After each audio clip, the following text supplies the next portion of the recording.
बाकरवडीची साथ। ब्रेकनंतर आजच्या अपडेट्समध्ये आपलं पुन्हा एकदा स्वागत। काही दिवसातच मुंबईच्या नरिमन पॉइंट भागातल्या गगनचुंबी इमारतीतून मंत्रिमंडळाची बैठक होणार आहे। राज्य सरकारनं नुकतीच एअर इंडिया इमारत केंद्राकडून विकत घेतली आहे आणि त्यानंतर आता इथे डागडुजी नव्यानं निर्माण कार्य सुरू झालंय। त्यानुसार मुख्यमंत्री कार्यालय, कॅबिनेट हॉल या इमारतीत होणार आहे। मुंबईच्या आयकॉनिक नरिमन पॉइंटवर सी फेसिंग असे भव्य मुख्यमंत्री कार्यालय असेल, तर याच इमारतीत सुसज्ज असं कॅबिनेट हॉलही असणार आहे। याशिवाय मंत्रालयात जागेअभावी अन्यत्र कार्यालय असणाऱ्या खात्यांनाही आता या टोलेचंग इमारतीत जागा मिळणार आहे।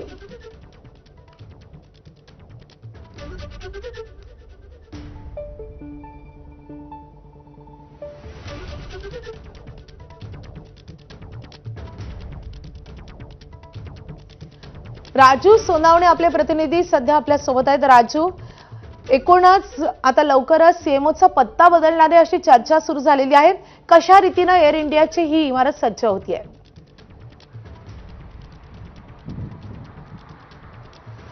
अगदी आपण पाहतोय की राज्याचा गाडा जो आहे तो मंत्रालयातून हाकला जातो, मात्र आता मंत्रालयासह एअर इंडिया बिल्डिंग मधून सुद्धा हाकला जाणार आहे। आणि ही एअर इंडिया बिल्डिंग जर पाहिली आपण तर मरीन ड्राईव्हला आलिशान मोठ्या दिमागात ही इमारत उभी आहे आणि केंद्र सरकारकडून 1601 कोटी रुपयाला ही इमारत जी आहे ती राज्य सरकारने घेतल्यानंतर आपण आता पाहतोय की या इमारतीच्या डागडुजीला सुरुवात झालेली आहे। आणि सगळ्यात महत्त्वाचं म्हणजे का 23 मजली ही इमारत आहे आणि सगळ्यात वरच्या टॉप फ्लोअरला मुख्यमंत्र्यांचं कार्यालय असणार आहे। त्यामुळे मंत्रालयासह एअर इंडियामध्ये सुद्धा मुख्यमंत्र्यांचं कार्यालय असणार आहे आणि त्याच्या 22व्या मजल्यावरती जे आहे ते कॅबिनेट हॉल असणार आहे आणि या ठिकाणी कॅबिनेट मीटिंग होणार आहे। जर आपण पाहिलं तरी ही एअर इंडिया बिल्डिंग आहे आणि या ठिकाणी कॅबिनेट हॉल आणि मुख्यमंत्र्यांच्या कार्यालयाचं काम सुरू झालेलं आपल्याला पाहायला मिळते। खरं तर आपण पाहतोय की ही इमारत जी आहे तिला अनेक ऐतिहासिक पुरावे सुद्धा आपण पाहिलेले आहेत आणि या ठिकाणी मंत्रालयाचे अनेक विभाग जे आहेत ते सुरू होणार आहे। खरं तर आपण पाहतोय की मंत्रालयात जागा नसल्यामुळे जवळपास मंत्रालयाच्या आजूबाजूला 9 लाख स्क्वेअर फीटमध्ये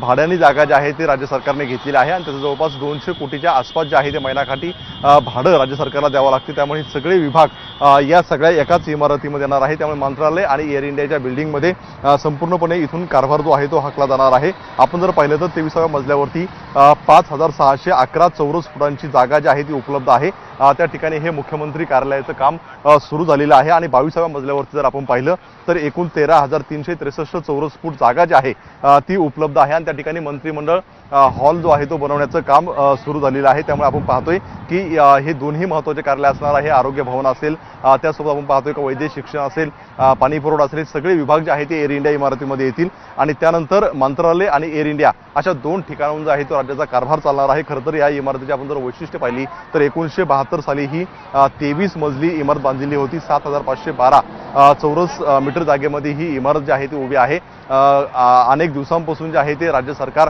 ही इमारत घेण्यासाठी जे आहे ते केंद्राशी चर्चा सुरू होती, मात्र अखेर 1.5 वर्षापूर्वी आहे तो हा व्यवहार झालेला आहे आणि आता अनेक विभाग या ठिकाणी त्यांचं काम सुरू होणार आहे। त्यामुळे आपण पाहतोय की मंत्रिमंडळ बैठक जी आहे ती 22व्या मजल्या म्हणजे अतिशय आलिशान ठिकाणाहून या ठिकाणी होणार आहे। त्यामुळे सगळ्या विभागांसह मुख्यमंत्री कार्यालय असेल, कॅबिनेट हॉल असेल, हे या ठिकाणी होणार आहे आणि त्यासाठी आपण पाहतोय की 181 कोटी सुद्धा डागडुजीसाठी तरतूद जी आहे ते राज्य सरकारने केलेली आहे। त्यामुळे आपल्याला पाहायला मिळेल की ही एअर इंडियाची बिल्डिंग अतिशय दिमाखात मरीन ड्राईव्ह परिसरामध्ये उभी आहे।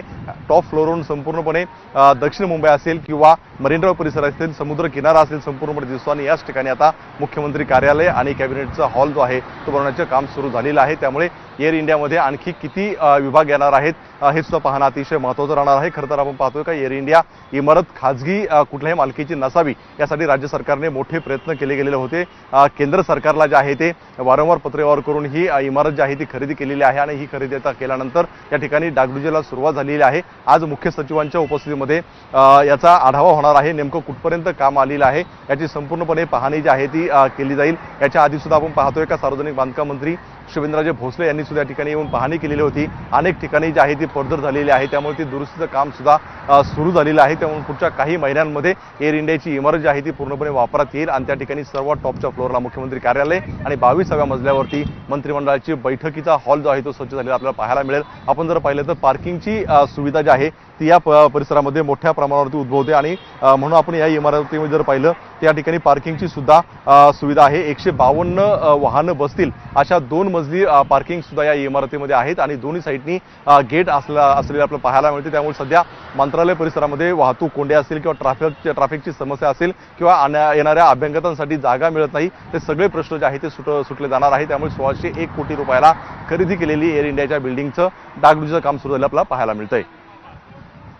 राजू, तुम्ही म्हणताय की लवकरच इथे कामकाज सुरू होऊ शकतं. नेमका किती वेळ त्यासाठी लागू शकतो? एअर इंडियाच्या हे सगळं इमारतीचं काम पूर्ण व्हायला किती महिने लागू शकतात?